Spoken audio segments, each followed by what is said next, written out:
This is my ultimate Sega Dreamcast. It's been a work in progress for quite a while now, going back many years, and every time I've sent it out or added something to it, it's gotten better.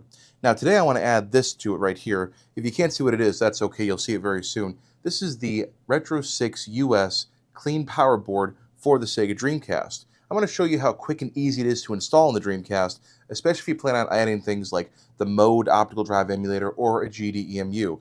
Those things don't play well with the original power supply, and this thing goes a long way in helping that. Plus, you can power it from a 30-watt capable USB-C power supply, which is one of the main reasons why I'm doing it. I'm trying to standardize my power supplies down here, and these things make it a lot easier than anything else that I have in my collection. They make it a lot easier to take these systems in and out to school and at home and move them around easily in this basement without having to swap power supplies all the time. Let's talk briefly, though, about what's going on with this Dreamcast. I bought this Dreamcast and sent it to my friend and yours, Crossface Gaming, a very, very long time ago, and what he did then was something that was really awesome. He added this down here, a micro HDMI port to it. So this Dreamcast has the finest HDMI mod that money can buy. On top of that, he gave me this really cool shell, and the other thing he did when I sent it out to him, he added this Pico power supply, which was great. Modern power supplies for modern things like GDEMUs. The only issue with this thing is the wire adapter, the harness in here, is really large and it's very difficult to fit inside the Dreamcast shell itself, and it requires one of these, a big AC adapter.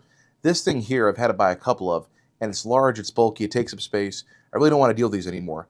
I think this USB power supply from Retro 6 US would be a big upgrade. Now before we get into this, you're thinking to yourself, well wait a second, if you have a Pico supply, what's in there right now? Well, I wanted to show you how quick and easy it was to put this power supply in the Dreamcast, so I quickly reinstalled the stock Dreamcast power supply here just to show you this is a very simple, easy mod that is very difficult to mess up.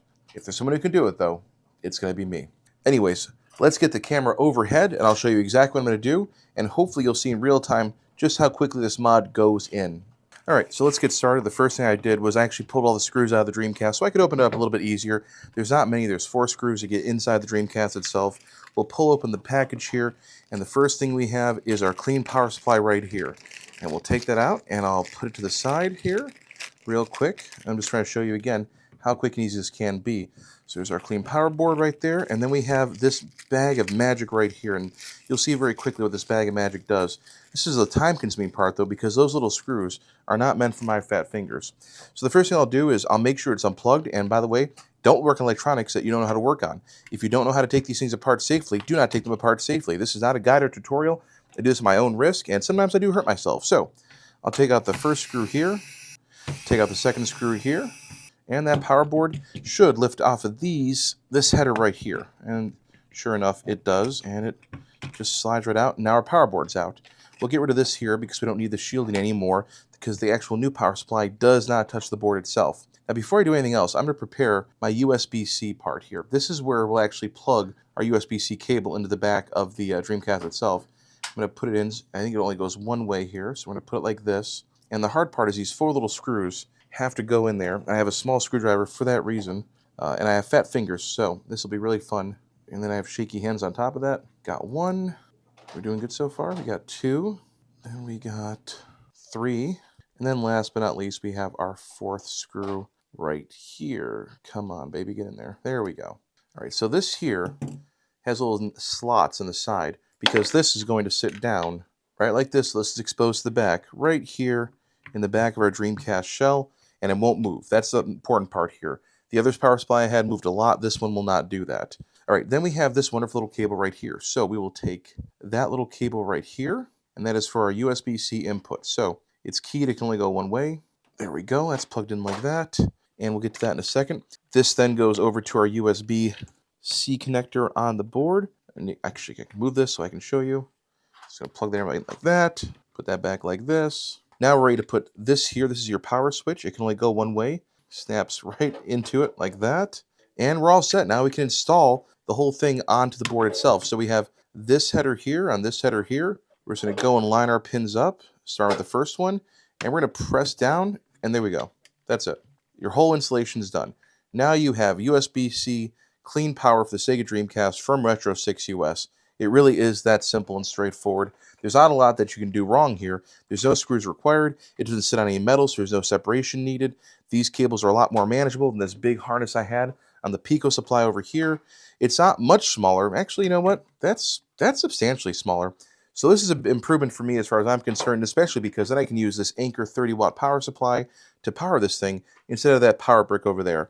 That's a lot better in terms of what I need to do and in terms of bringing these things to and from school. As you can see, it's important that I have one of these power mods for this Dreamcast because this is running a Terra Onion mode optical drive emulator at this point, so it's really, really good to have those power supplies. Otherwise, one of the main issues people have when they run different kinds of emulation or different kinds of mods on Dreamcast is the power supply. Now, if that's done, I'll just take my screws and really quickly, I'll zip them right back in here.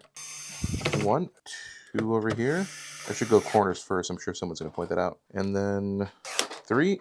And then, last but not least, 4 goes over here. And there we go. Put the modem back on the side here because we can. Modem back on, and there we go. We're all done. That was a very, very quick mod, and it even made it just a little bit lighter, now that this thing was heavy in the first place. But that's it. That is the Retro 6 USB-C clean power supply for the Sega Dreamcast. Now, the rest of these parts I'll put in a little baggie, and I will put in the box from my Dreamcast itself, just in case I want to do some more modifications or return it to stock. But that was it. Here's where the Dreamcast lives, and now I can plug it in a lot closer. Don't have that big, bulky power connector anymore. Put this right up to the USB-C input on the Dreamcast. We have that green light. We know it's working properly. And then we'll just turn it on. Looks like everything's booting just fine. And there you have it, the almost ultimate Dreamcast. Why almost ultimate? I'm missing one more mod, and I'm sure those astute Dreamcast aficionados out there can point out what mod I'm missing exactly. But as far as I'm concerned, this is pretty close to perfect. Great HDMI mod, clean power supply, mode optical drive emulator paired with 4 of these Retro Fighters wireless controllers. I think this is a great system. And trust me, I know it is because I love it, and the kids at school love it too. It's one of their favorite systems, it's one of my favorite systems, and although it's been a big investment and a big time dump to get this Dreamcast where it is now, I think it's been completely worth it, and I would do it again in a heartbeat. Anyways, I hope this video showed you just how quick and easy a Retro 6 clean power Dreamcast install can be. It's a very simple mod to do. Really, anyone can do it. It's a drop-in mod. Just be careful when you open your stuff up, and don't do any damage you can't undo. Luckily, I have some experience in this, but if you're not comfortable doing this kind of mods or working electronics or with electricity, please don't do it. You could hurt yourself or damage your system. Anyways, until the next time, we'll see you then.